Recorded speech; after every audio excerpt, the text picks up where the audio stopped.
What is going on? Welcome back to another episode of It's a Blast podcast. My name is Mike, also known as the EOD Happy Captain on X. Today, I'm sitting down with a good friend of mine, Mary Dague. She's a double amputee, and she's telling her story about getting injured in Iraq in 2007. Before we get started, be aware, a lot of adult language, probably not for kids around. If you like the content that I'm producing, please like, subscribe, and follow along. Let's get started. Welcome to the It's a Blast podcast. My name is Mike. Here, I talk to members of the veteran and military community about their leadership style and how the military has affected their lives. Let's get started. What is going on? I am sitting down with my good friend Mary Dague. We are talking about her time as an EOD technician and life after EOD. Mary, what is going on? How are you? Howdy. Thanks for having me. Yeah, of course. No, it's great to see you again. I just got to see you beginning of the month, actually, for the EOD Memorial. So great to sit down and actually have a chance to do this. And so, want to sit down and talk to you really about a bunch of things, right? I want to talk to you about your time in EOD, getting injured as an EOD technician. For those who are listening who can't see, Mary lost both of her arms in an IED strike. Want to talk about your recovery. And then celebrity fame after that, right? I mean, you did some veteran projects. Yeah, I mean, you were on Mayans on FX. That's a pretty big deal. That was pretty awesome. That's a pretty big deal. So, but to start it all out, I was weird. I enjoyed the episode. Okay, that's all that matters. I appreciate that. you gotta get your face and your name out there. But let's take it all the way back. I mean, let's start at the very beginning. Why the Army? Oh, okay. So right after I graduated high school, I was quasi-engaged. We were talking about marriage, had like a little stand-in ring thing. And my ex's mom, Naomi, absolutely stellar woman. She is just homemaker to the extreme. Also helped support the family. She helped raise 14 kids. Wow. Yeah, she did everything. She was an amazing cook, I assume she's still alive. So I assume she's still an amazing cook. Seamstress, she did hair. She could do everything. She worked on cars, man. She was just awesome. And, I was kind of fretting over something I was trying to do. I was trying to make this massive quilt, and I could not get this stitch to like put a picture frame into it. I just couldn't get it right. And I was kind of bitching about it. And she just so naturally was like she was telling me the weather. She was like, "Oh, don't worry. I'm going to train you to be the perfect housewife." And I just froze. And I had this like vision, go over my eyes where it was just like me with 14 kids and taking care of a house and cars and having a job like on top of all of that. And I was just like, oh my God, no, I think I'm going to go join the Army. And my sister had a recruiter at the time, Staff Sergeant Mateau. I love that dude. He was a tanker, and he was trying to get Jen into the Army. And finally I was like, hey man, what about me? And he was like, oh, is it something you would do? I thought you were going to go to college. And I had squandered my chances because I waited a year because we were going to get married. And I was like, you know what? This isn't how I want to live my life. And that is absolutely not a slight to homemakers. Their job is so difficult that I would rather disarm bombs. So just, I have nothing but respect for men and women who stay at home and raise their family and do everything for them, because holy crap, the responsibility. Yeah. I mean, was EOD the first choice, or did you know what it was? Or was it kind of like, I'm just going to do this job? No, I didn't even know what it was. So initially, I didn't know very much about the Army. My dad had been in the Air Force in Vietnam. He was a fixed wing mechanic. And he was a cop after that. And I loved everything to do with like science, forensics. And I thought I wanted to like go into homicide after. So, my scores were high enough that I could basically pick any job I wanted. So initially I was like, oh, I guess I'll do MP or CID, or military intelligence, because I thought that that would translate, Yeah, when of I course. eventually got out. That is not the case. Uh, but I got there. I got to MEPS, and packet in hand, and did all my testing, my duck walk, and everything. And then at the end, they sat me down with the recruiter who like goes through the list of jobs, and he goes, "Well, unfortunately, we don't have any slots for females for MP or military intelligence." And I remember thinking, like, why does being a female matter? Like, Right. I don't understand. If there's a slot for the job, why does my anatomy matter? Right. Um, and I still don't know the answer to that, other than uh, quotas. Like there must be Like, an answer somewhere. I'm sure we can like I'm sure yeah, if I reach out, someone will be like, oh, it's because of X, Y, and Z. But I know I'm with you. I mean, if you're qualified for the job, you're qualified and for the I mean, job, right? it's not like there were no females allowed in either of those jobs. So like, why? But anyway, I'm glad it worked out that way. Um, so he goes, "What else do you want?" And I just kind of deer in the headlights, like, uh, "What do you got?" And he starts going down the list, and it's all the churched up names for jobs. So like one of them was petroleum supply engineer, and I was like, "I'm not pumping gas for you, bro." Like, You don't want to drive a truck full of fuel through the desert. God no. I've seen in the army now. No.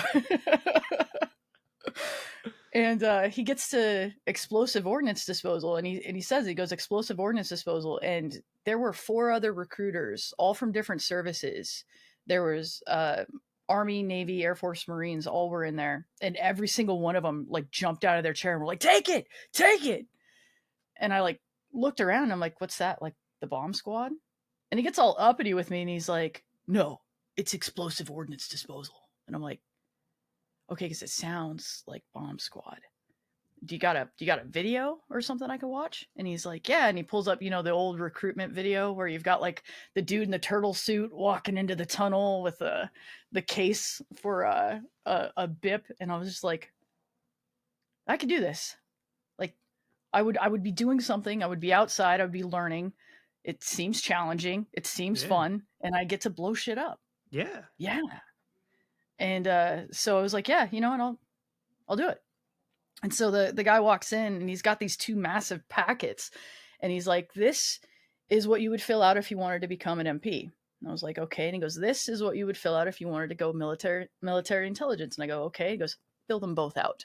Like, oh, it's that serious. All right, Yeah. cool. I'm like, and yeah, so I I asked them to give me a couple months, because I had very recently dislocated both of my shoulders, and I did not want to go to basic while I was still recovering. Yeah. No, nor would I. So, Or do a bomb suit test in that. oh my god, I didn't even know about the bomb suit test. I found out in basic. They were like, "Hey, Dague, tomorrow you've got a like me, and there was only four of us in my whole company that were going EOD."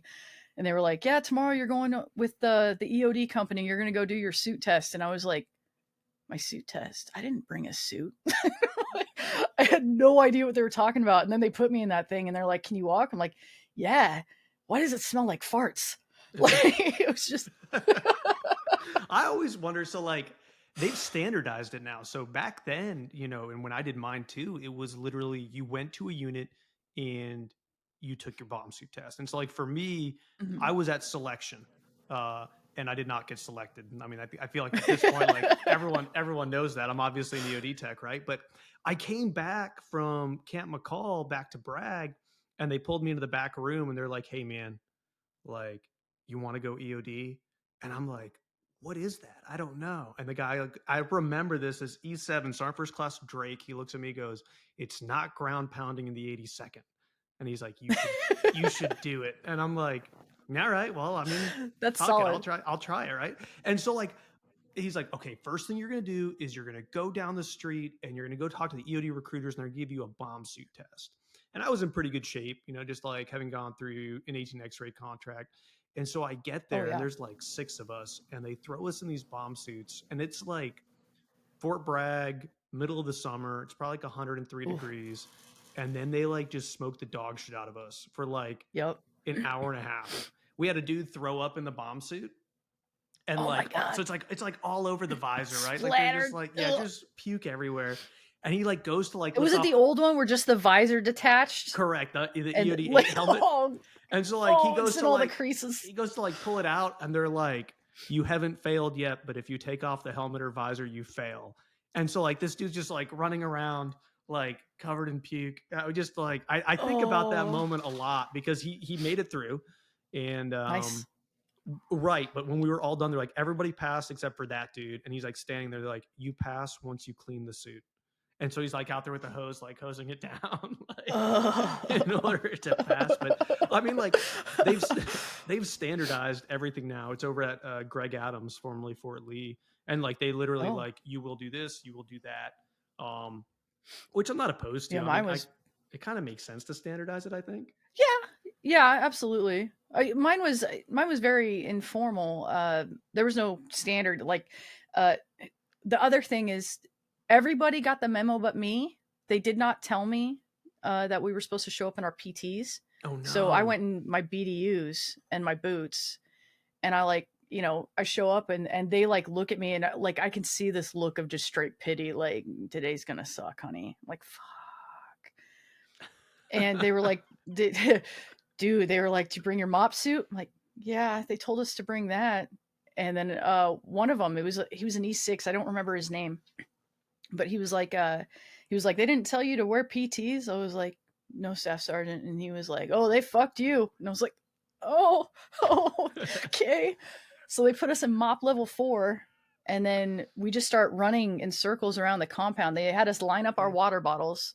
Like every time we pass them, it'd be like, wave to your water bottle, tell it how much you love it. And like, oh, they had us doing like, they smoked the dog shit out of us, had us doing push-ups. I only had one moment where I didn't panic, but I was on the verge of panic, like my stomach dropped. And it was when we were doing push-ups, and the stupid hood for the mop suit, it went over the can and sucked into it. Ooh. And I couldn't get any air, but I also couldn't see because I'm like sweating, and it's, oh God, Fort Leonard Wood. So it's Missouri, just humid as shit, and everything's fogged up. So I have no idea what's going on. Just all of a sudden I can't breathe, and I feel around, I pull it down, I'm like, okay. And then I keep going. And they smoked us some more, and then they gave us a fucking math test. Yeah. And they had like this bag of change. The change test. They threw it everywhere, and they were like, pick up exactly 73 cents. And you're just like, with your gloves on and everything, and counting it out. You got to hand it to them, like, make sure you stack it nicely. And you're like, oh, okay. It was just so absurd. Yeah, no, we didn't. But I mean, it makes sense when you look back on it. Well, but so at the time, you're like, an attention to detail test. They gave us like a magazine. You had to read this magazine, right? And it's like you're in the. This was for the bomb suit. So like you're in the bomb suit, and they hand you a magazine, and they're like, you have 1 minute to read this article. And it's not bad. It's like it's one page, right? And so you're like, I need to remember every single thing about this article, and like you memorize just everything, right? And then like you're standing there, and the guy goes, in the photo, what color is the lady's shirt? And you're like, well, I didn't really pay attention to the photo because I read the article like you told me to do, and they smoke you, right? And then you're like, okay, I'm ready for the next question. And he goes, okay, on what date was the article published? And you're like, God damn it. And like, so you do more push-ups. I didn't even look. And so like, but the whole point of that, like you said, it's the attention to detail. It's looking for the things that are not obvious to everyone else, right? And so like even going through that bomb suit test, that was kind of my first, okay, this is going to be a very like attention to detail driven course, school. And it was, and profession, right? Oh, and it was. And so let's talk about, okay, so you make it through basic training, you get to EOD school. Was it everything you expected it to be? Not even kind of. So initially I thought, so my contract said 7 weeks. Was it 7 weeks? In Redstone Arsenal. Yeah. But it didn't have anything about Eglin. I had no idea Eglin even existed. I didn't know there was a phase 2 until I finished the bomb suit test, and they told me, and I was like, there's a whole other phase? Yeah. And they were like, yeah, you're going to be in training for like a year. And I was like, it's 36 weeks. Yeah, I had no idea. So we get to Redstone Arsenal, Alabama. What a shithole. God, I hate that place. Someone's listening to this from NASA clay. And they're like, I live there. You're right. I'm so sorry. It was just, it was hell. I've never been to such a humid place in my life. My skin broke out. Didn't know what to do about it. The cockroaches they're from another fucking planet, man. I hated that place. But the schooling was not necessarily what I expected. I expected I expected pre-bet, basic electronics. I didn't expect that we were going to have to go over, definitions. I didn't expect that our handwriting was going to get critiqued to the point where we could fail if you can't draw an ampersand. I did not expect that it would be, an 85 fail. Right. Or sorry, 85 pass, 84 fail. There's no B's in EOD school. And rightfully so. Yeah. The one thing that I did expect was the intensity. They'll tell you it's like taking a drink from a fire hose, and that was very much what I expected, because when I read the thing and it was like 7 weeks, I was like, you're going to teach me to disarm bombs in 7 weeks? Oh, this is going to be intense. Okay. But when you get there, you sit down and they're like, look to your left, look to your right. 2 of those people won't be here at the end of this phase. Like, oh shit, it got real. Yeah. And we had, oh God, I can never remember his name. Doc something. He was one of the inventors of the flashbang and did all the testing for like flechette rockets. But we were doing safeties. We were in the safeties part, so really early on. Right. And he was going over like safeties you would have with flechettes, and he starts telling us about them, and all of a sudden he like 1,000-yard stares, and he was like, and they were like little ants just pinned to the trees. They couldn't even move. And like the other instructor like claps his hands. He's like, Doc, come back to Earth, buddy. And all of us are just like, this is our future. Like, holy shit. I remember, when we talk about like going through definitions, and I mean, like the stuff that just gets drilled into your head that at the time you're like, I need to remember this to pass school. And then like later I'm in Afghanistan, like walking down a road, like saying the same stuff over and over again. And so like, a heat round, like I know it's a heat round because it has a breaker seam at the major diameter and manufactured room for standoff, right? Like, which is what we still teach the students. It's exactly the same, but like those little things that just get beaten into your subconscious so hard to the point where like you just know it, and you can look at something and be like, oh, that is HE frag, EMR static, PE jet, whatever the case, whatever the safeties for EOD may be. And like, one thing that I think just really impresses me, we talk about drinking from a fire hose, is I just got done being an instructor down here at Eglin for the last 2 years. And I remember walking into the classroom on day 1 to certify. So like I hadn't sat in a classroom yet. I was observing another instructor, and it was bombs classroom day 1. And this staff sergeant got up there and he started talking about bombs. And I was like, I know none of this. None of it. I forgot it all. I was like, I am going to drop. I'm going to fail at EOD school, and I'm here to teach. Like, I'm here to be an instructor, right? And like, it all came back pretty quick. Yeah. But just like the breadth of what we expect people to learn when they come through here. I mean, for people that have no idea, it's like now it's broken down into 8 separate phases, right? You go to demo, tools and methods division. You go to core, which teaches you all like your basic safeties and your identification. Oh, I forgot that demo's first now. It was core was first when I went. Yeah, same when I went through, and now it's demo first. Yeah. You go to ground, which is like rockets and projectiles and hand grenades and landmines to air ordnance division, Landmines. and even internally in the divisions, they've changed it up. Because when I went through air, it was guided missiles first, AEHs, then guided missiles. Yeah. Now it's bombs first, guided missiles last. So like they make changes, but really, but the curriculum is all still the same, you know?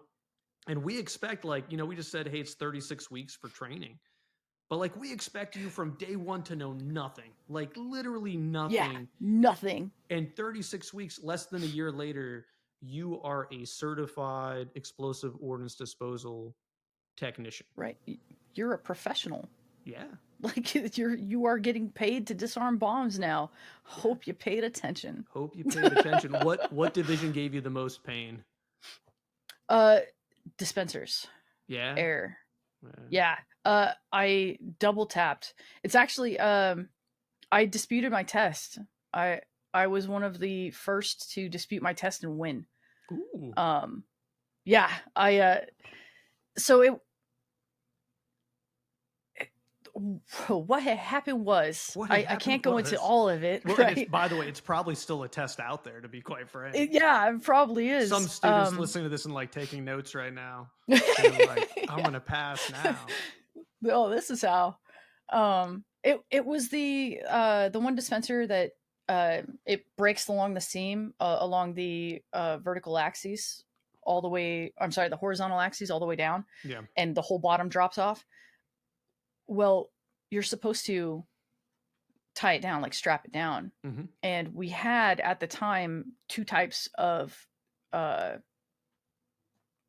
straps, like tie down straps. Yeah. We had the regular ones that are just like, they're just cloth and they have that rubber connector, and then you loop it and pull it through and cinch it. And then we had the ratchet straps. Right. And when I went to the tool shed, there were no regular tie down straps at all. And I brought the instructor out there. I was like, I can't find them. There's none in here. I was like, can I use rope? Because it had a cock striker safety. Right. And he was like, nope, you got to use what you got. And I'm like, okay. So you cinched it down with a ratchet strap and they hit you for cock striker? Yeah. But they hit me for cock striker, not for the cinching, but for the click, the audible click that it made when I put the 2 connectors together. Yeah. They said that would have set it off. And I'm like, but the ratcheting wouldn't have? And they were like, well, you used what you had. I'm like, I was instructed to. Like, I wouldn't have used that. And they actually asked me, they're like, well, what would you have used? I'm like, a regular ass tie down strap, just like one that you cinch down, not one that you ratchet down. I would never use a ratchet strap on the cock striker. And they gave it back to you, and, right? No, they rolled me. So I disputed it after they rolled me because they dropped me for that. So I disputed it after that. And I got so many letters of recommendation. I went to them with like a dozen letters from instructors who were like, she would be a good tech. I would work with her.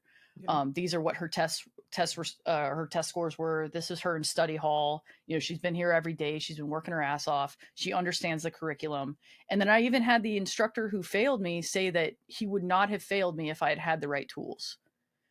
And so they gave me a 3rd chance. And yeah, I got a 100 on my last test in dispensers. And after that, like, they straight up told me, though, they're like, you cannot fail another test. Yeah. Like, you fail another test, you're done. Like, okay. Yeah. And for people that are like watching or listening, like, the way EOD school is run is you can fail a test and then you will retest. And if you fail the retest, you're probably not coming back. It happens every now and then. But you're probably not coming back. It's called a double tap. And so, like, I single tapped my entire way through ground. I'm talking every test in ground. Every test. I failed and then I passed. I failed and I passed. And I remember finishing ground, and an instructor pulled me aside and they're like, hey man, this probably isn't for you. And like, I was hard, right? And I never it hits you in the gut. And I never failed the test again after that. And I don't know what it was. I think what it was is I was so wound up that I would literally go to school, go to sleep, go to school, and just rinse, wash, repeat, right? And once that instructor was like, you're not going to make it through EOD school, I was like, man, I'm living on the beach in Florida. I've never been to the beach in Florida because I'm so wound up. And I just started like, I'm not going to make it through school. I might as well have a good time. And like going out to the beach. And then like as soon as I relaxed and came down a peg or two, I never failed another test in school. So like, I guess I was too wound up. But yeah, no, EOD school is, you don't realize how wound up you are. And I tell the students that are here now, it's like, you don't realize how hard it is when you're doing it. Like you realize, but you don't really realize till the day you graduate. And the day you Yeah, when it's graduate, just like all yeah, off you and yeah, you're like, holy crap, I feel so light. yeah. Like And then, it and then of course we sent oh. them to a unit, right? So we're like, Yeah. Yeah. enjoy. And then you're like, I don't know shit again. Yeah. Like you went from being the bottom of the totem pole to the top when you graduated school, and now you're back down at the bottom. Yep. Welcome to a unit. So let's talk about that. What was your first unit you went to? My first unit was 707th in Fort Lewis. Now it's JBLM, Washington State. That was, man, the introduction to the unit is not something I'll ever forget. I was the first female ever in the 707th, so it was a big transition for all of us. But especially for the guys who had been, these guys, most of them, when I got there, it was a 14-man company. So I got there as the 14th, and these, all of them with the exception of 3 who had gotten there just before me, who I had gone to school with, had all deployed together. Yeah. A couple times. They had what year lost is this? guys together. This was in 2005. Okay. Like late 2006. So our class technically graduated before Christmas, but they made us come back after Exodus to do the graduation ceremony. Like there was, I think, 8 of us, and all of us were like, we don't need a ceremony, just let us go to our units. And they were like, nope, we got to do the ceremony. And we were like, I mean, fine. So we all went home, we all came back, then we all went to our units. It was a weird time, but I got to the unit and I signed in. I brought beer, but I left it in my car because I was like, I know I'm supposed to bring beer. That's what everybody says to do. But also I'm about to walk into my job, and this is my first impression. Yeah. And I'm not going to walk in with a case of beer. Right. Like I don't know yet. I don't, and I had learned enough about EOD techs to know that they love to fuck with people. They do. So, that's true. You got to be careful what you believe. So I walk in and I have the initial sign in, and then I have to go talk to the commander. And I get into his office, and he starts telling me how I'm the first female they've ever had. So there's going to be a lot of changes in the unit.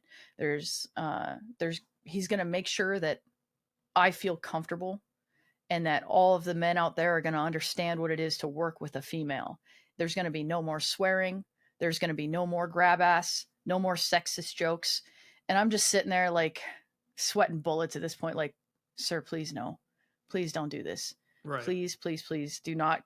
My first day, go out there and tell everybody that their entire life is going to change, and I'm the cause. I have to work with these men. We have to trust each other. And right now you are creating an air of distrust in the beginning. Mm-hmm. And I will tell you, I swear more than most people, dudes included. I tell sexist jokes because it helps break the ice. Like, it's not about it being real or actually feeling these ways. It's about going, hey guys, you're not gonna rattle me. So yeah. Like, I'll say it first, and it takes the wind out of the sails, and we never have to deal with it again. He didn't do it, did he? He did it. No, he did it. I begged him. He went out. I got there on a Friday. So he went out, did the safety brief, and then tells everybody that, hey, this is Specialist Dague. She's joining us. And he starts telling them all these things that are going to change in the shop. And they're all just staring daggers at me. And I'm like, hi, everybody. Awesome. Yeah, like, hey, hi. And he's like, do you have anything you want to say? And I was like, mm-hmm. Yeah. And I told a sexist joke. And he was mad, but I worked with everybody else very, very well after that. We had very few issues.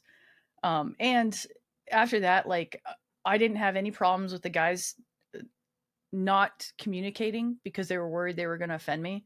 That was like one of the biggest problems I had just in the army in general is males would feel like they couldn't communicate bluntly with me, so they would spend way too much time beating around the bush about important topics until you're like, hey, just pretend I'm a dude. Just fucking give it to me straight. We don't have time for this bullshit. Just what is Right. going on? What do you need?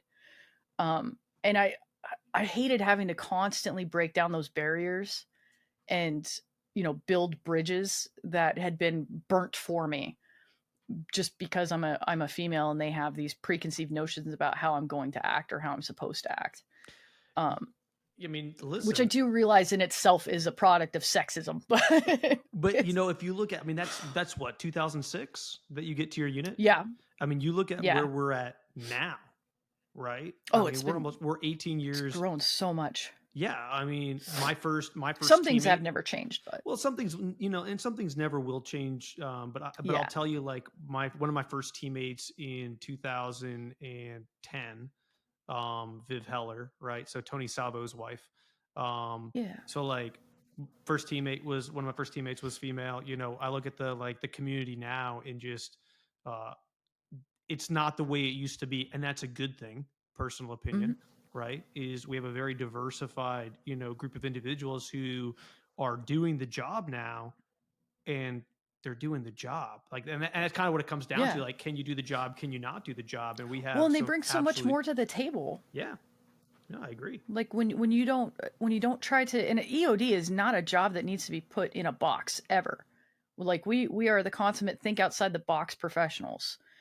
And so when you try to like get everybody to toe the exact same line, you're just stifling you're stifling your troops, your soldiers, your techs. Um, you're taking away something that brought them to the community, and that something is 9 times out of 10 very, very valuable. When we talk about, we have the STPs, the go no go checklist, right? And if you look at an Mm-hmm. EOD, like an IED, go no go checklist, it literally is like, did EOD team arrive on scene? Yes or no? Oh, you're a go. You showed up, right? Did EOD team handle IED? Go or no go? Yes or no? Did they Yeah. did they return the scene to the battle space commander? Go or no go? Three things, right? And I tell Mm-hmm. students that, and like, young team leaders, that all the time, because the way that I'm going to handle a situation versus the way you're going to handle a situation versus the way anybody's going to handle a situation, uh, it's all different. Is the end Yeah. state the same? Are you doing it safely? Are you doing everything you can to protect personnel and property, and getting after the core EOD mission? Are you being safe when you're doing it, right? And so, I tell that to people because it's like, if you look at what we do on paper, EOD tech shows up, they take care of ID, or Yep. piece of ordnance, or whatever the case may be, some Does cool energetic guy material. shit and walks Right. away with a big explosion. It was so It, badass. in the background, right? And like, if you look Yeah. behind you when it goes And they off, didn't you look. fail. Yeah, if you look behind you, you fail on the STP. It's on there. I've seen it, It right? is. But we need that diversity within the community. We need that diversity within the Yep. career field for different people with different upbringings and life skills handle problems Mm-hmm. differently, right? Yep. It's the same reason that you have so many team leaders. And by the way, I hated this shit when I was deployed as a team member, because I would work with a team leader for like 4 months, and you get like a really good rapport going. Like, I knew how Yeah. he worked, he knew how I worked. You And get a then system down. yeah, and then they'd be like, and now you're moving. And you'd be like, what do Like, you mean I'm but we're moving? working so good. And Like, like, we don't then you want you to go, get complacent. Like, yeah, and you go work with a completely different team leader. And I yep. hated it. And then I realized why we were doing it, right? Because you're getting Because comfortable. And you exactly can't right. get comfortable. You're getting complacent. And then I would learn, like, okay, with my last team leader, I didn't have to do anything as a team member. Like, that dude, just, he knew everything, right? And then you go to your next team leader, And then you start realizing, like, I have to ask a lot of questions, like, Yeah. not just for me, but Yeah. for them as well, so they can like zero in on certain things. And you go to a different team leader, and it's like, your method of communication has to be consistently different with each individual Mm-hmm. person, because otherwise, who knows, Yeah. right? Yeah. Who knows?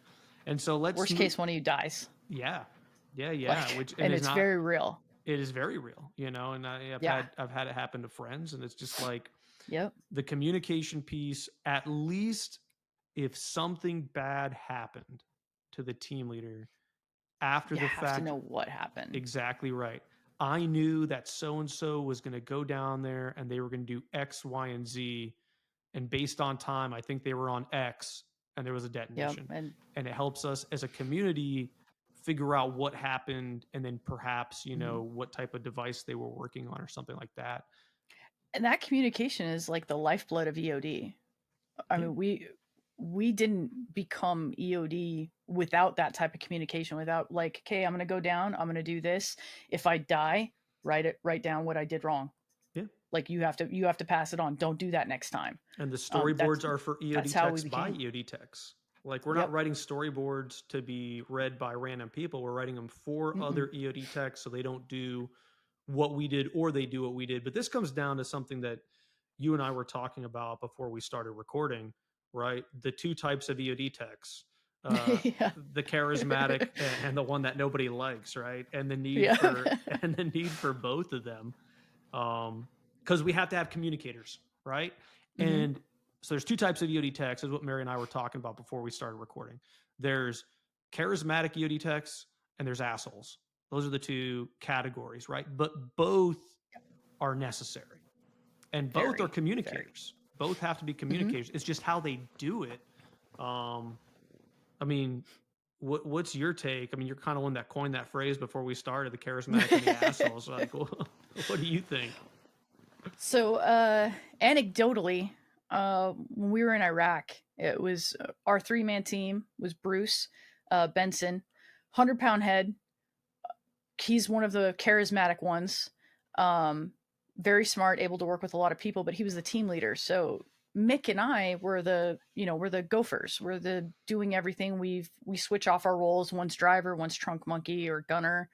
Um, Mick was the asshole. I was the charismatic one. Mick was great at getting shit done with the infantry cats, and I was great at working with the officers to make sure we had everything we needed to get done. Um, with one exception, I did absolutely lose my shit on one officer in the field once, but he had it coming. Um, but there were times where the other team was mostly assholes, and our security elements did not want to work with them because they couldn't communicate with them. They could not have a conversation and be like, hey, we have this mission after this, we have to do this, without them having massive amounts of pushback. um, with us, and even things like, hey, we've been out all day, we're out of water, do you guys have anything? And they would get pissed. Our team, I would make sure we had extra water, extra hydration packets, extra Gatorade. We always had Rippets and Monster and whatever we needed in the truck. And if our security element needed it, they got it too, because they're keeping our asses alive. Um, and it was essential to our survival that we worked well with them. Mick did not work very well with them. He was argumentative, but damn good at the job. Yeah. Whereas if we had any sort of communication that we needed done with them, I was the one to go communicate, because Bruce is handling team leader shit, and it worked out very well for us. We had such an amazing rapport with those guys that when I did get hit, we were all talking to each other very calmly, and keeping each other grounded. So much so that we all got out of there alive and mostly unscathed. Yeah, let's talk um, about, if you're okay with it, mm-hmm. talking about that story. What, November Yeah, 4th, 2007, right? yeah. So can you kind of Um, walk through what well, and happened?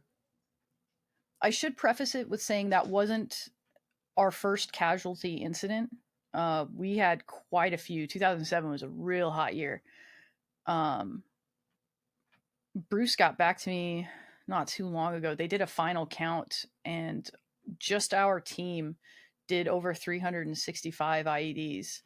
And that's not VBIDs or caches or just, houseborn IEDs or factories. There was so much we did, and a lot of people got shot. There were snipers that were super hot that year. It was a lot.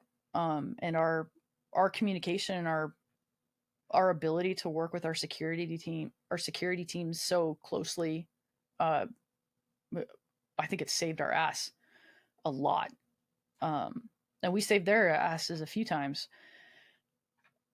So we were in real good with, they were Red Platoon. We were in really good with them. They were a little apprehensive at first because I was a female, but very quickly found out that I'm just there to do a job, man. And we got along very, very well. So we get this call for an IED that the Iraqi army had found. They had been driving around with it in the back of one of their Humvees. And I mean, if you ever seen an Iraqi Humvee, it's one of our old shitty ones. They don't have shocks. So they're just in there with an IED, sensitizing it in the heat. Sons of bitches.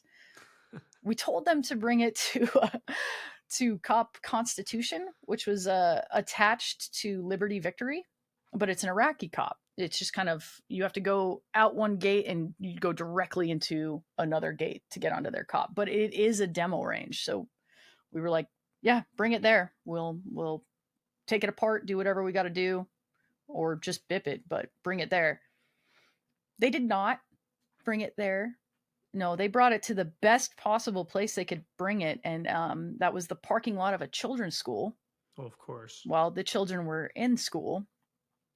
And it's like so the parking lot is it's kind of a U shape, but we had barriered off the open end of the U with T barriers because it was being used for VBIDs and IEDs and all sorts of shit. So we called like part of the U were apartment buildings. I want to say 4 stories, maybe just 3. And then the other part was the school.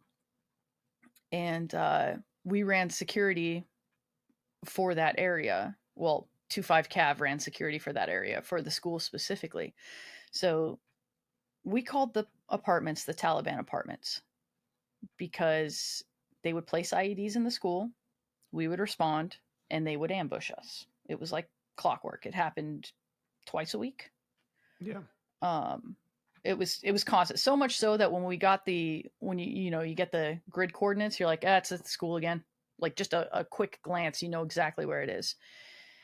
So they send us the grid coordinates for where they brought the IED, and we're like, they brought it to the fucking school. Are you serious? Like, okay, all right, we know what this is. So we all go there expecting that we are about to get ambushed. And it's not just us, it's our security too. Like everybody's like, hey guys, heads on a swivel, because to get into this parking lot, you had to go in between 2 of the apartment buildings. It's very, very narrow. There's a lot of low hanging lines. And we don't want to rip down, these are people's homes. So we are doing our best to not rip down their power lines. It's, we're assholes. We're not dicks. And there's no 300 meters. There's no 100 meters. There is us for about, I don't know, 15 meters standoff. We've got, it is not a big parking lot, and we are completely boxed in. On 3 sides, we've got buildings, and we are cut off by T barriers on our egress. So we wholly expect that this is a trap. We get out there, and it's one of their light poles that they have cut down. The Iraqis use metal light poles that are hollow. It's about an inch thick, I want to say, steel. And they had cut one down and like chunked it into sections, maybe about 3 foot long sections. And then this particular one, they had filled with a homemade explosive, mostly ammonium nitrate. Um, and the really fucked up thing that they did was they had a fuse in the bottom, I'm not a fuse, sorry, electric blasting cap in the bottom that they had put in and then like put a lug nut in to lock it in place so you couldn't pull it out the bottom. You had to dig down to it. They welded that shit on there. And I'm like, you welded with a blasting cap in there? That's ballsy. All right, the ball's on you. Yeah. Yeah. So we had no choice. At the time I was being trained, I was doing my team leader certs. They very much wanted me to be a team leader before the end of the deployment, and I was very much fighting that.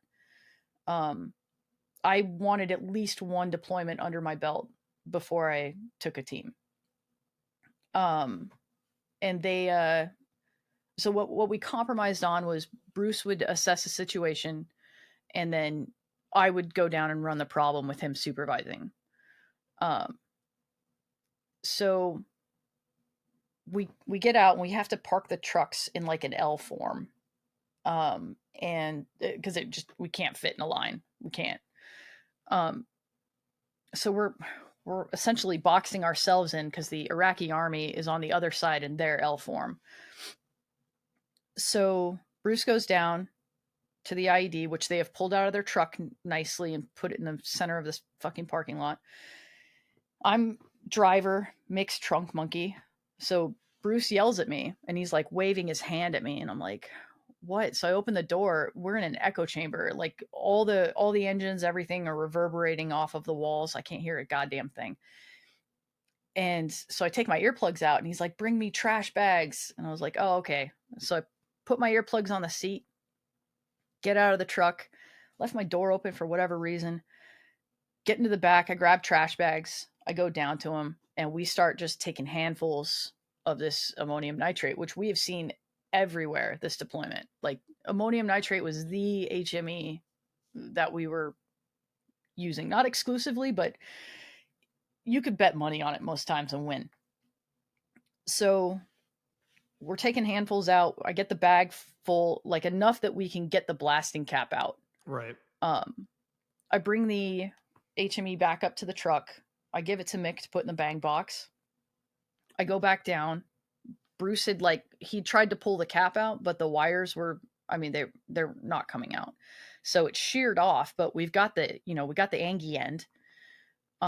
So I bring it back up to Mick. He puts it in the cat pig. And then I go back down for the device. And it's a larger device. It's a bit heavy. But at the time I'm deployed. So I'm the only things I'm doing in between mission. Yeah, the only thing I'm doing between missions is playing video games, reading, and going to the gym. Yeah. I was going to the gym like 3 times a day. I was freaking jacked, man. So I grab this IED and I throw it up on my shoulder, and I've got my weapon slung. Mm-hmm. And the guys are making fun of me. Like I said, we've got a good rapport, and actually they're making fun of Mick because he's a big dude. And they were like, "Oh, you're gonna let that little girl carry that big ass bomb?" And I'm like, "Ah, fuck you guys," And he's like, "Ah, she's got it." And when I had thrown it up on my shoulder, my M4 had kind of twisted around and went up my the neck guard on the old kit. And this part is my fault. I had taken the snap-on neck guard off and snapped it to the crotch because I was like, that's all I need, just as a joke. and so my sling caught inside the neck guard and was kind of choking me. So I get the device, I walk it back to the truck. I set it in the back, and then I have my right hand underneath it and I lay it down. So it's the open end is facing me directly. It's at my chest height where the truck was. And I'm I steady it and I churn and I grab my weapon and I'm like fixing the sling and I look back and it's rocking, just like teetering. And the last thought that I truly remember having in the moment was just no. Like just no, you don't. So I grab it and I vaguely remember grabbing the one door on the right to because it was on the opposite side, it would have been open. So I grabbed that and I shut it part way and then I grabbed the device and that's it. That is the end of my memory for like 3 to 5 seconds. Everything went black. What do you remember when you came to? I was conscious the whole time. I didn't lose consciousness. It's just that everything went black. And I heard a really loud, like, it's like when you get hit in the head really, really hard, like, and it rings your bell and you hear that dong, like, yeah. It's, I liken it to being inside of a giant church bell as Quasimodo screaming for sanctuary. Like, it's the loudest silence you've ever heard. But I knew I was fucked up because I could taste copper. And I was like, oh shit. But I kept telling myself, like, it just rung my bell. I'm fine. I'm okay. And then I heard Bruce go, Mary. And I was like, Bruce, are you okay? And he goes, yeah. And I'm like, where's Mick? Because Mick was in the truck. Yeah. And I was so fucking scared that I killed him. And he goes, he's fine. He's right here. And I'm like, well, what about? And he's like, Mary, shut up. It's just you. And I'm like, okay. And took some breaths. And then I kept my eyes closed. But then I saw light, for a second. And I opened my eyes and everything was bright. And I remembered Combat Lifesaver of all things. And I was like, don't fucking look down. That's how you go into shock. So I shut my eyes, like slammed my eyes shut. And I'm like, I'm not looking. And I just kept telling myself, like, it's fine. It was just close. Just rung my bell. I'm probably a little bit fragged, but I'm okay. We didn't know. We didn't have the testing equipment at the time. There was probably, if we're guessing, about an inch layer of TATP at the bottom of that charge. Had no fucking idea. Which is a super sensitive primary explosive. Yeah, it was their kicker charge because ammonium nitrate's unreliable, and then by this time they had known that. So it went off. It's my body shielded everybody behind me, like directly behind me. Closing the door part way shielded the guys to the right. Mick was up in the turret stand, or in the turret swing. He was like in the turret. The other thing that we never do, but we did, that saved all of our lives, was Bruce and I both left our doors open and the turret was open. So the blast channeled out through all of the ways instead of all going into me, because when it detonated, it sympathetically detonated the bag of explosives that I'd given to Mick to put in the bang box. That threw me before the frag could really fuck me up. I mean, it got me a little bit, but it threw me fast enough that I wasn't completely shredded. And also, very, very luckily, I have a horseshoe up my ass, apparently. It threw me into my medic's Humvee. So, like, basically delivered me to him. The first DoorDash, huh? Yeah. Hey, buddy, fresh meat. Oh, that was dark. I'm sorry. I'm okay with it. So they tell me I'm okay, and I'm like, all right. And I'm staying calm. And they're moving me, and my medic, he's like, I can't tell where all the blood's coming from. I got to cut your clothes off. And I was like, all right.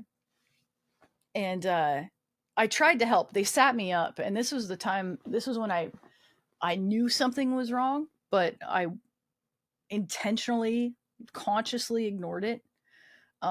They sat me up and they took my flak vest off, and I had taken that thing off every day, 3-4 times a day for 11 months and 4 days. I knew what it felt like, and it was way too fast. And I remember thinking, fuck, and then going, nope, just my sense of time is skewed. It's a blast injury. I'm not thinking clearly, which quite obviously I was, but I'm convincing myself I didn't. And so they lay me back down, and I hear my medic, Doc Gaines, tell this other private, like, okay, we're going to cut her clothes off. And he starts cutting on one side. And, you know, they've already got tourniquets on my nubs. And he starts cutting on one side, and I hear the kid to my right, like, I could hear him hesitating, like, and I hear this like slap, and then I hear, dude, if she was a dude, you already would have done it. And he was like, oh, and he just starts cutting clothes. Yeah. And so I'm laying there, and I'm in my underwear and my sports bra, and I feel this dude's penny shears go underneath my underwear strap. And then I hear Bruce go, dude, you don't got to cut those off. I legitimately started giggling, and then I was just like, oh God, don't make me laugh. like, damn it, dude. And he was like, I'm sorry. I'm sorry. And so they put me on the hardboard, and they're like, all right, the medevac's coming. Like, we got you. And then we had this one of the sergeants who I had worked with very closely. He was one of their platoon sergeants. Short, stocky, angry motherfucker, but goddamn, I wouldn't want to be in combat with anybody else. Such a good dude. My call sign in Iraq was Honey Bucket, like the outhouse. And I wore that on my kit. Like, no rank, nothing, just Honey Bucket. And so every couple minutes I would hear him like, Honey Bucket, are you okay? And I would be like, yeah, I'm okay.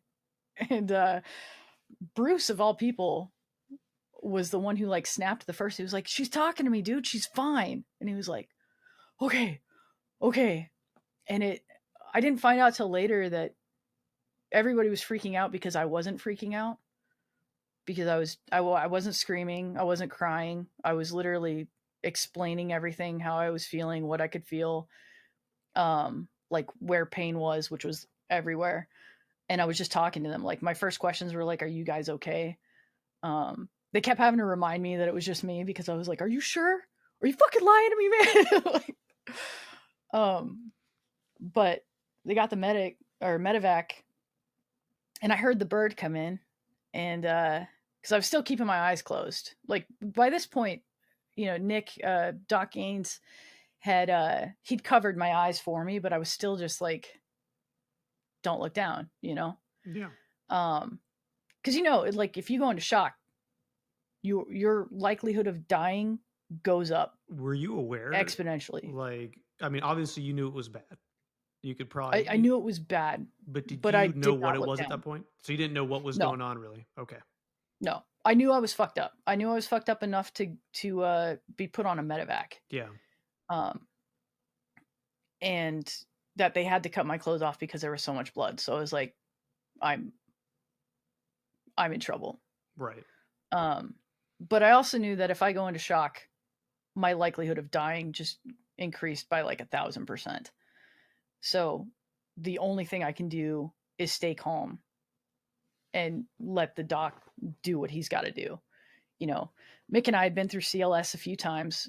I trusted him. I trusted Bruce. He's got a 1,000-pound head. Dude's not going to let me die. My doc is fucking amazing medic. He actually went on to be a Green Beret medic. So I trusted them wholly. So they put me on the hardboard. They put the hardboard on the top of the Humvee because they have to drive me out of there back the way we came. They can't land the bird in that parking lot. They can't carry me out because of the T-barriers. So they've got to put me on this Humvee, and we're driving over this pothole riddled fucking mess, and it, like, everything hurts. And Doc's like, you okay? And I was like, yeah. He's like, you in pain? I'm like, yeah. And he's like, all right. And he like stabs me and he's like, I just gave you morphine. And I was like, fucking thank you. And he's like, you're going to be okay. I was like, I know, doc. And they load me on the bird and Bruce was there. And I was like, Bruce. And he's like, yeah. And I was like, I'm going to be okay. And he was like, I know. And I was like, no, dude, I'm going to be okay. Because, like, I knew.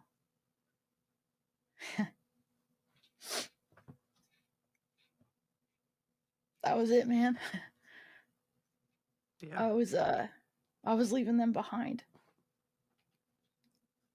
That's it's like the only part I'll never not feel guilty about. Yeah. I mean, you got nothing to feel guilty about. You know that. Like, I was leaving my brothers to fight that war without me, man.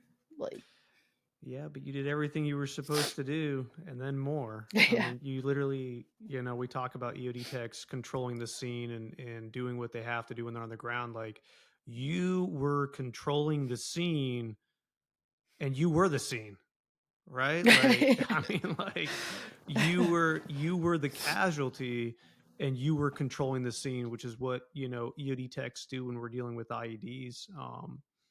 And so you did everything you were supposed to do and probably way more than what was expected of you or what you ever needed to do. And I mean, I get it, you know, that you feel guilty, but let me tell you, like, EOD tech to EOD tech, like, yo, dude, you got nothing to be guilty about. Like, not even a little bit. What happened next? I mean, you went, you know.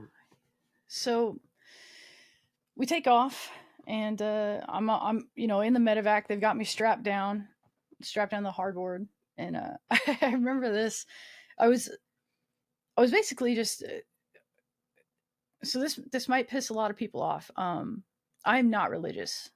There are a lot of people who say you'll never meet an atheist in a foxhole, but I didn't pray when Yeah. I was on the medevac.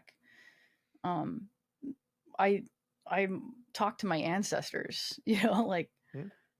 like, hey, get me through this. Like, give me your strength, man. Like, if there's ever a time I needed it, it's right now.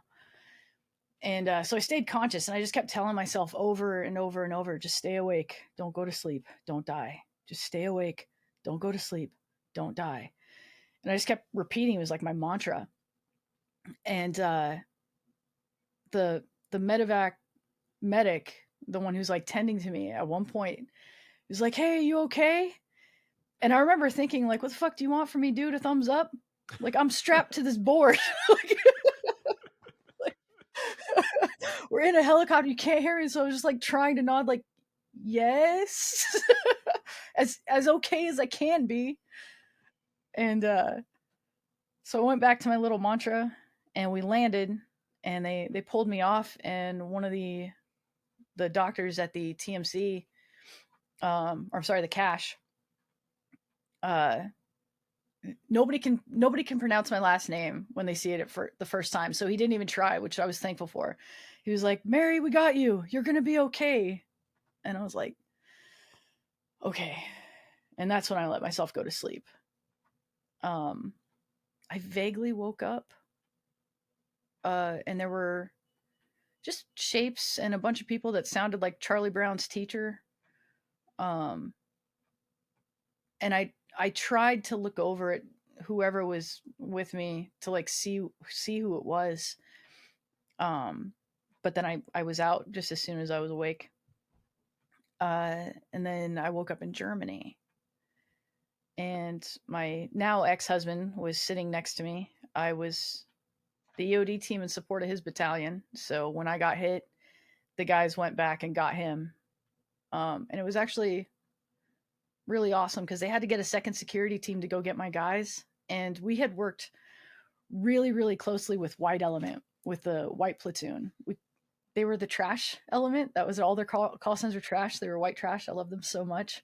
And they kept their radios on. They were all at Chow, and they got the call. They needed somebody to go get Bandit 3, which was us.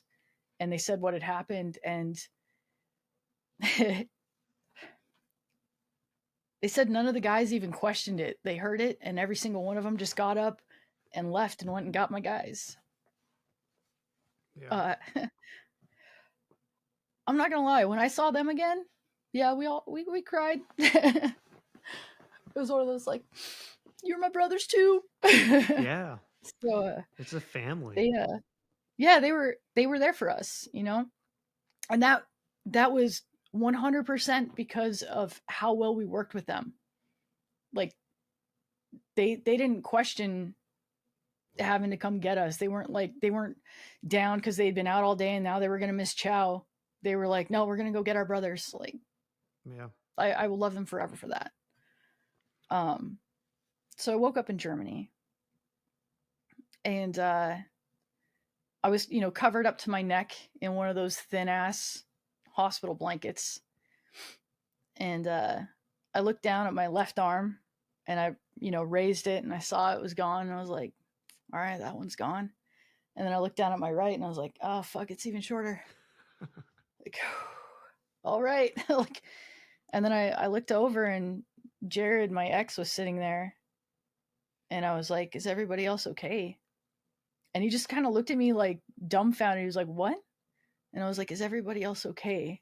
Like, that's what I need to know right now, man. And he was like, yeah, it was just you. And I was like, all right, then I'm okay. All right, then I will be okay. And then they were like, you can't have water, you can have ice chips. Yeah, so they gave me some ice chips, and the nurse came in. She was taking my vitals, and she was like, do you need anything? And I was like, could I maybe have another blanket, please? And she was like, what? And I was like, I'm just a little cold, ma'am. Could I please have another blanket? And she like covers her mouth, and she's like, yeah, and like leaves. And I'm like, okay. And she comes back a second later, and she was like, I forget what she asked. Oh yeah, she was like, do you need anything else? And I was like, can I have water, please? And she was like, she got kind of scared almost, and she was like, I'm sorry, you can't have water, you can only have the ice chips. And I was like, oh, okay, well, thank you. And she did it again, where she's almost in tears. And I looked at Jared, and I was like, does my face look like chewed hamburger meat? And he's like, what? And I'm like, am I so fucking ugly that I'm making her cry when I talk? He was like, no, I mean, you're swollen. You don't, you look bad, but you don't look that bad. And I'm like, I don't know what I'm doing. And she comes back in with like 3 other nurses, and they've got just armloads of these hand sewn quilts that are all patriotic. They got stars and stripes, and it's like these quilting Yeah. clubs back in America have sent them all over for soldiers that have been injured, and they're beautiful. They're so intricate and just awesome. And she puts them all down on my bed, and I was like, I only need one, ma'am, thank you. And like the other nurses are like, they're covering their mouths too and trying not to cry. And I was like, I am so sorry.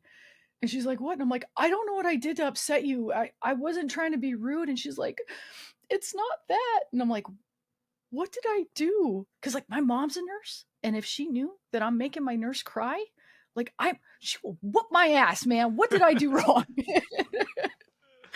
And she goes, you're just so nice. And I was like, what?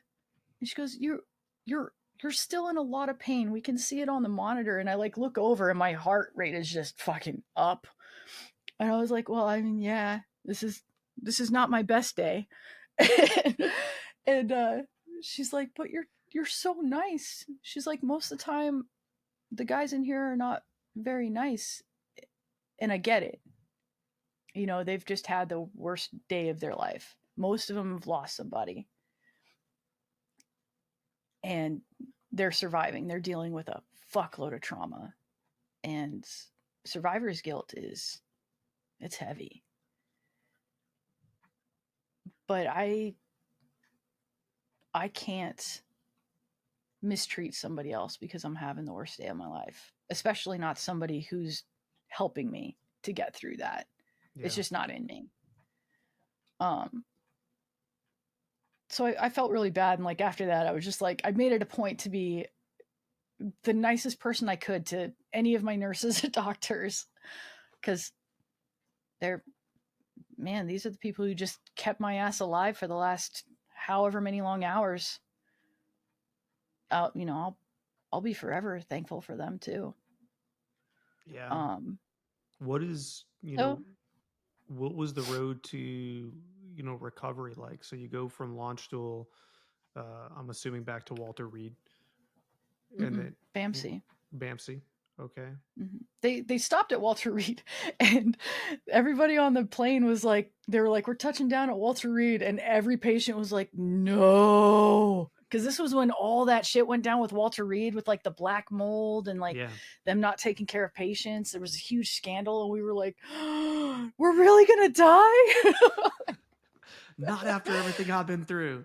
So you go to BAMC. Yeah, and then the captain came back over. He's like, "Don't worry, we're just getting gas. Then we're taking you to Texas." We're like, "Yes!" So they touched down at BAMC and they wheel me in, and I was conscious because I'd been awake and asleep the whole ride back. And I was talking to the flight nurses, smiling as much as I could, like, "Hey guys, it's gonna be okay." Like, and they wheel me into the hospital, and this major, who's my doctor, he's telling me how I'm probably going to go through about 6 to 8 months in the hospital, going through surgeries and infections that I'm going to have to fight. So I'm not even going to hit the recovery phase for 6 to 8 months. And I look up and I see that his name is Kirk. And I was like, you got a lot of shit as a captain, didn't you? He just stops. He's like, yeah, I did. And he's like, so you're gonna be here for this long? And I was like, Doc, stop. And he's like, what? And I was like, I'm not gonna be in here for 6 to 8 months. And he was like, well, the explosive that was used in the bomb is a very dirty chemical that's made with. And I was like, Doc, I'm EOD. Don't lecture me about explosives. And he goes, okay. And I was like, I'm telling you, I promise you, I will not be in this hospital for 6 to 8 months. And he's like, okay, Mary, like placating me. And so there were a lot of surgeries. The worst one was they had to flush out my ears because I had taken the earplugs out. So there was frag and sand and all sorts of bullshit in my ears. And I already have tiny ear canals. Like, my hearing aids are children's hearing aids. I can't use regular earbuds. They don't fit. Like, I have tiny, tiny ass ears. And they're basically going at it with a tiny fire hose. And I've got holes in my eardrums. That was so painful. No amount of ketamine could stop that pain. It was like in my brain, man. And then I had a bunch of surgeries to like patch up my face. I had a crushed orbital bone. I kept all my teeth, weirdly. Obviously lost both of my arms. Perforated both of my eardrums. Broke my nose, which is not too shocking. It's kind of a beak already. I think that's pretty much it. Yeah, that's a lot of stuff, Mary. That's not. It's a lot. It's a lot. That's not saying that's pretty much it. Yeah. Yeah. And so then, how long were you in the hospital for? 14 days. No. Yeah. He walked in 14 days and he was like, Mary. And I was like, Doc. And he's like, I don't know how, but you can leave. And I was like, I told you. So you're telling me from an initial 6 to 8 months to 14 days? Yeah. 14 days after the blast, I walked out of the hospital. Wow. No infections. My body fought off everything. The only thing that I did get was I got a cholesteatoma in my left ear, which is basically a benign tumor that grows around a foreign object that your body can't expel. Basically a cyst. Yeah. A piece of frag had got embedded inside my ear, and they were never able to get it out until I had one of my ear surgeries. They found it So they had to back out, schedule a second surgery to go in. They had to remove 2 of my hearing bones, the tempies and the stapes, I think they're called. Remove the cholesteatoma, and then go back in a third time to put in titanium hearing rods instead. And at that point, they nicked a nerve in my body and released Bell's palsy. So it paralyzed half my body, and I had to be on steroids for a while. That was fun. I got so fat. Fun fact, if you take steroids and don't work out, you just blimp.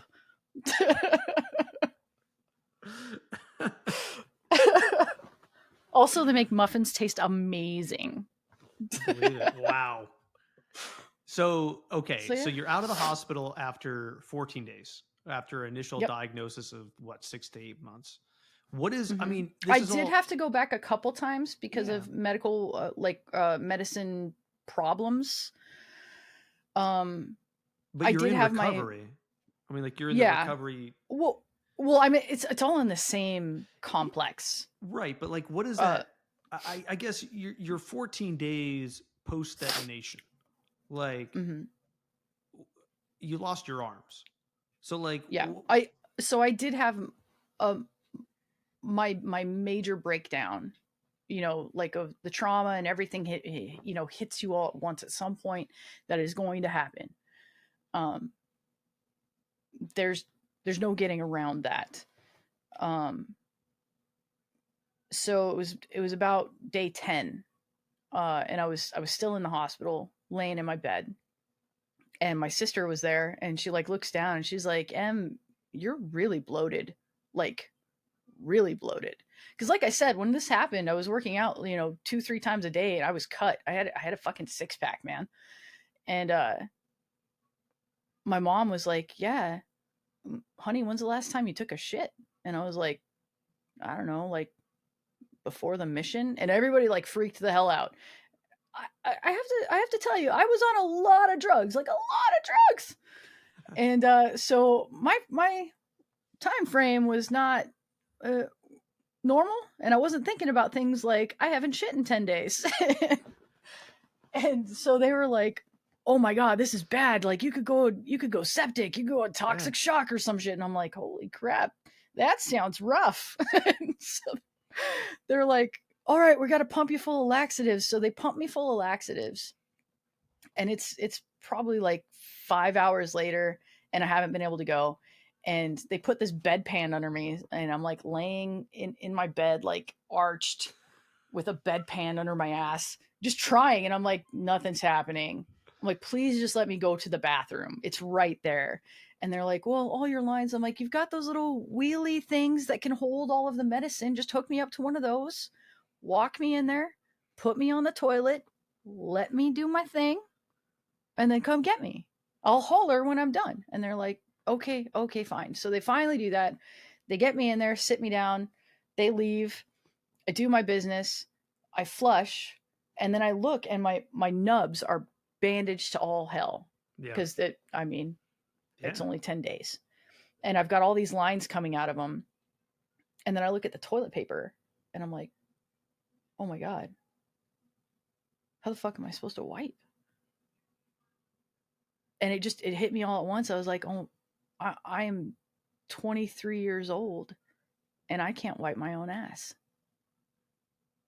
Are you kidding me?" And I broke down. I just sat there on, my shitty throne of shame, crying like a little kid because I can't wipe my ass. And my ex comes in, and he sees me, and he's just like, "Oh my god, are you okay?" Like, comes in, shuts the door. And it felt like it took years, but it probably took minutes for me to finally like verbalize that I needed his help. And he had to wipe my ass for me. And we got done, and I was shattered. I was so broken by that. Because 2 weeks before, there I am, a badass disarming IEDs by hand in fucking Iraq. We're getting shot at, and I'm just like doing awesome cool guy shit. And now here I am.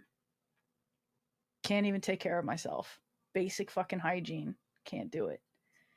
And I went into my bed and I just had this like super depressed couple days. And then I had another surgery. And it was one of those like, I can't spend my life wallowing in my own fucking pity. I have to find a way out of this. Like I'm gonna find a way to do that. That is a tomorrow problem. A today problem is getting out of the hospital. And I have to do that with as much grace as I can. And for me, the trauma response is to cut it with humor. That's pretty much always been my trauma response. I will crack a joke because it makes me feel lighter. It makes me feel better. If I make it ridiculous, it's easier to handle. And so I did. I got out of the surgery, and there was this channel that they had on the TV that was just like this old clock, like you would see in like your grandma's kitchen. It's got like birds and hands. It's not digital. It's just like an old ass clock, and it plays oldies music. And Footloose came on, and I was like, turn it up. Like, what? And I'm like, I want to dance. So they turn it up, and there I am in my hospital bed dancing to Footloose. Like, help me get out of it. And then, a couple days later is when I left, and I started my real road to recovery. Like, all the physical therapy, the occupational therapy, prosthetics, all the drugs. I was on so many drugs for a year and a half, to the point that I have a deep hatred of pills and pharmaceuticals. Like, I will not take them unless it is absolutely necessary and the doctor's like, you have to take this to live. I won't. I'll never take pills again, man. You are the second person I've talked to who's been severely injured who has made that comment. So yeah, I'm gonna take both your guys' word for it. Because both you guys were really hurt, and both have said the same thing. Dude, it was scary. So when I had to go to the WTB, right, the Warrior Transition Battalion, when I was walking through, you have to go to get to there from the hospital. You have to walk through the barracks. It's kind of like the Anchor Inn, where they're outdoor, like all the doors are to the outside of the building. So I'm walking through there, and this kid comes out, and he was about my age. I didn't see any visible amputations, but he's there for something. But he looks at me, he's like, "Hey, you're new, right?" And I was like, "Yeah."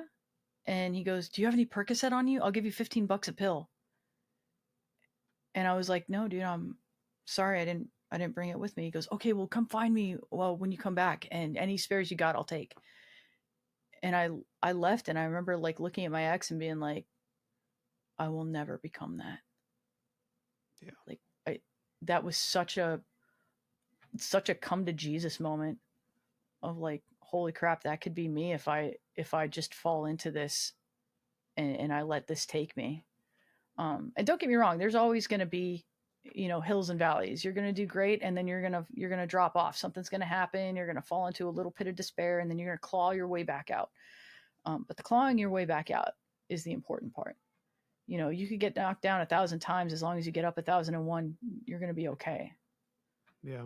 And that was one that I could see that guys were falling into, and they weren't clawing their way back out. They were happy to die in there. And I was never going to let that be me. Let's kind of fast forward, right? Because, you got involved in, some veteran projects. So Range 15, the movie, for those that are not aware, was a veteran made zombie movie that you starred in. And then you were in an episode of the FX show Mayans, right? Which is a pretty big deal. So like that was awesome. You've had these super cool like experiences, and like I don't want to say celebrity, but like you're definitely one of those people that people recognize, especially within the EOD community. And so like, what was that experience like, having the ability to be on screen and like play a character but still kind of be yourself? So Range 15 was absolutely horrifying, but so much fun. So like we talked about this a little bit before we got on, but like EOD techs avoid the camera. Right. Like it's bubonic, man. You just don't go near it. Because you'll oat beer. But it's Yes. been drilled into us, like, don't go on camera, don't talk about the job, don't do any of that. And the only reason I ever started sharing my experiences was because a few of my friends who I had worked with in Iraq, and then went on to become, sergeants major, sorry, told me to.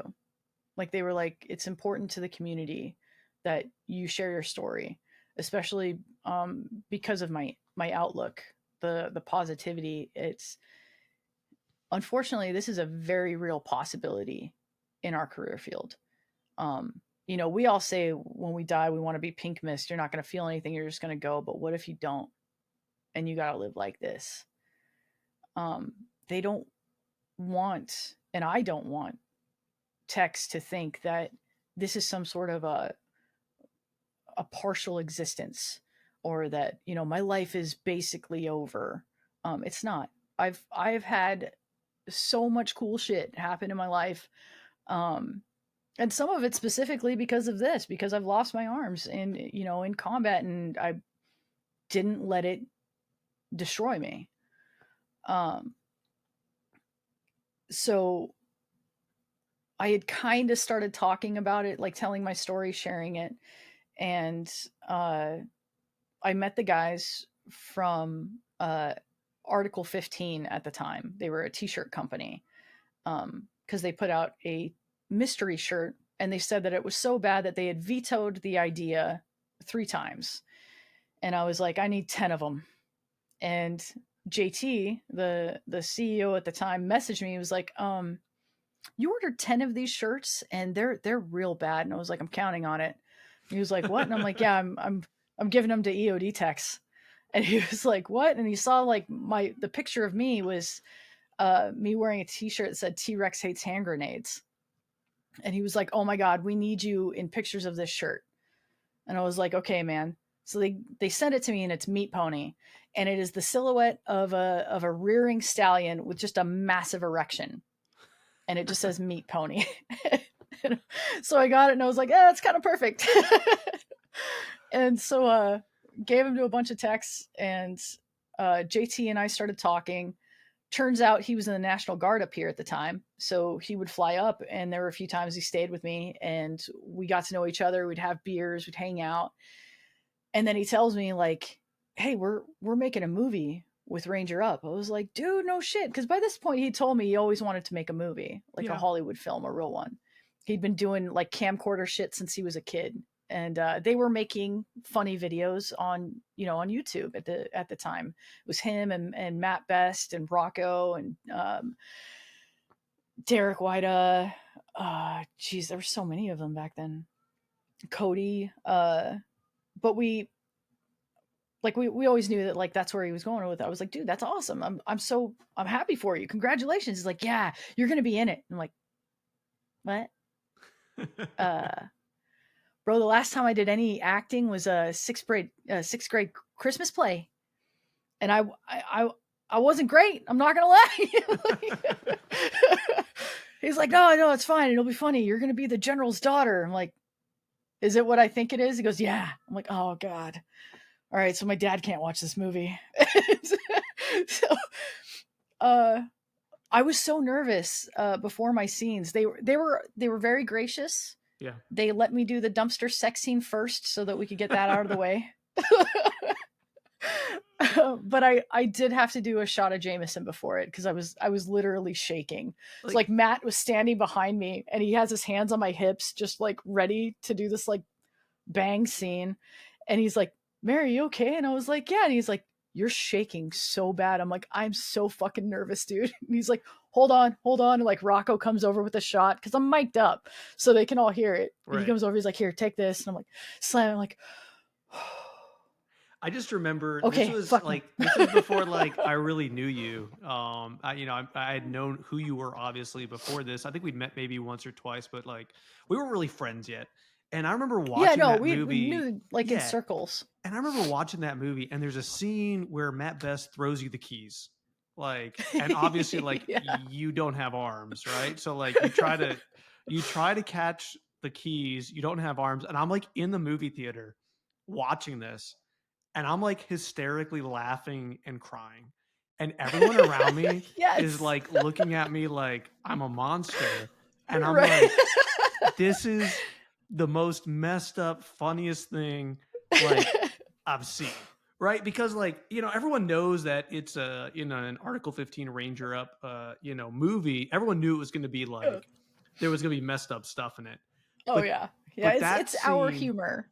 that scene like had me crying like in the That makes me theater. so happy. And oh my god, I went with Tori, my wife, and she kind of like looked at me, and I was like, this is peak cinema.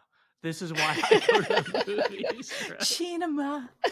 This is cinema. So But like you also wind up on Mayans down the road after yeah, that. Like you're on an because of episode. Rocco. Yeah. I mean, so like do you have any So oh, go ahead, I'm sorry. okay, I'll tell both stories. So the key scene was actually born from real life. It wasn't originally in the script. The script got rewritten like oh god, I don't even know, 15, 30 times. Right. Um but JT was at the house. We were hanging out, and James was in the kitchen, and he went to toss something to me. I forget what it was, but he tossed it to me, and I caught it. And JT was like, "Are you serious?" And I was like, "What?" He's like, "You can catch things." Like, "Oh yeah, I mean, sometimes I let it hit me in the chest and be like, what the fuck, bro?' Just to fuck with him. But yeah, I can catch some things." Like, and he was like, "Oh my god!" So then they rewrote it, so it was like the keys scene, and he was like, "Do it like you would fuck with him." I'm like, all right. Like, so that's how that was born. Mayans, that episode was actually, from my understanding, Rocco's baby, Vincent Vargas. Um, he wanted to touch on something with Gilly, his character, that uh, that illustrated that you can seem badass and put together, be a veteran and like look on the surface like you're good, but inside you're still fighting these demons, and we all kind of have uh, this this persona, this uh, other personality that we adopted while we were like, especially like while we were in theater, while we're in combat. You have to take away a part of yourself and leave it back at base. It's just part of survival. And we all kind of have this tendency to keep that part with us until we get around each other again. And then we let that other darker part come back to the surface because it's safe, right? You're with other people who lived it. They understand. You can let your asshole out for a bit. But sometimes guys can't control it. Sometimes they let it out to peak, and it comes out to play. And a lot of guys dealing with PTSD who think that they have to be this hard ass all the time and never actually deal with it, never actually get the help that they need. They'll snap, and everybody will act like they don't know what's going on, like not necessarily act, but they don't understand. And it's kind of a taboo in the military to talk about it, to say you need help, to say you need to talk to somebody, to say, I'm going to therapy. There were, I mean, I'm sure you got it. When I first got to the unit, one of the first things they said to me was, "Don't go to mental health. Yeah. Like it will ruin your career." Yeah. And that was something that Rocco wanted to address. He wanted to just shine a little bit of a spotlight on it. Like, hey, this is something that people deal with all the time. Um, and you might look fine on the surface, and everybody thinks that because you came home from war whole that you are whole, when you're not. You can't be. You had to leave a piece of you there. And so he got together with the writers and was like, this is what I want to touch on. This is part of Gilly's trauma. He's worked with this, female EOD tech who lost her arms, but she's still happy. But, he's also working with this guy who's played by by CM Punk, who's got a family, and he came back with all of his parts and pieces, but he can't control his anger. He can't control his rage. He'll snap for something that is completely benign. And people don't understand why. And it was kind of an episode to bring just a little bit of a light to that. So when he asked me about it, he was like, hey, would you be willing to be part of this? I was like, dude, absolutely. Rocco's one of those guys, him, JT, Nick, Jack, any of them ever ask me to do anything, I will do it in a heartbeat. Like, yep, absolutely. Just, when do you need me there? How naked do I gotta get? Like, is there a sex scene in this one? Like, but they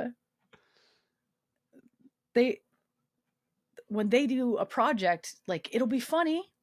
It'll have its moments because none of us are ever always serious. But it's also going to have those moments that are real, that, those of us who have served can connect with in some way or another. So with Mayans, absolutely honored. And I got a little bit starstruck. I met Danny Pino, and I was just like, you're so awesome. I used to watch you in crime shows. Do you guys get a photo together? No. Okay, so this is right after COVID. So everything kind of was like, it was coming down, but they were still doing big COVID restrictions. So we weren't supposed to touch or anything. Like, the only guy from the set that I got to hug, obviously, besides Rocco, was the guy who, I forget what they're called, but they basically are your like handler. Yeah. They make sure you're where you need to be when your scenes are coming. They take you to like lunch or whatever, show you where all the facilities are. He was a really, really nice dude. And, I forgot his name already, and I feel so bad about that. But yeah, he was seriously so sweet. Like, at the end, he had already, like, he'd been handing me food and my jacket and everything. So it was like, yeah, I think we've already broke the COVID barrier. Let's hug it out, bro. So here's, would you do this all again? I mean, you've been through hell. I don't think anybody could watch this interview and say, like, that you haven't been through it, right? And so I guess the question is would you do it all again? Yeah, in a heartbeat. I've learned no lessons. I would do it in a second. Yeah, I've thought about this a million times. Like, would I change anything? And the answer is no. And here's why.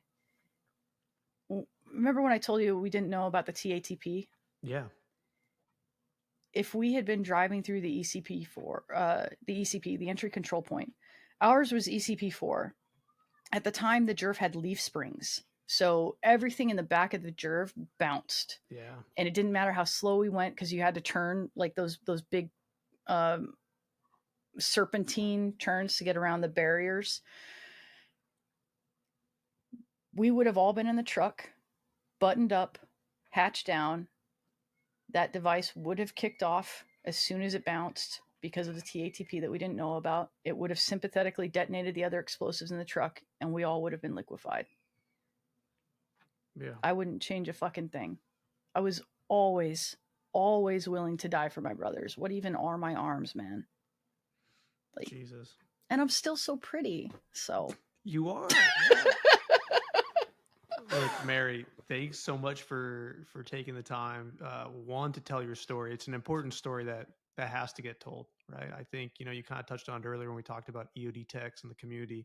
There are stories out there, and so many. People just some of them are so badass. They are, and yours is one of them. I mean, and yours is a story that needs to be told and needs to be captured. And so, look, thanks for taking the time to sit down with me. Thank you for everything you've been through, and for literally still being one of the happiest people that I know. Like every time that I get a bump into you, it's a great day for me and my wife because we love you guys so much. Aw. So We love you guys too. thank you for taking the time to sit down and talk. Yeah, of course. And I cannot wait to bump into you again. Same. Thanks for having me too. This was special. It was. We'll talk again soon, all right?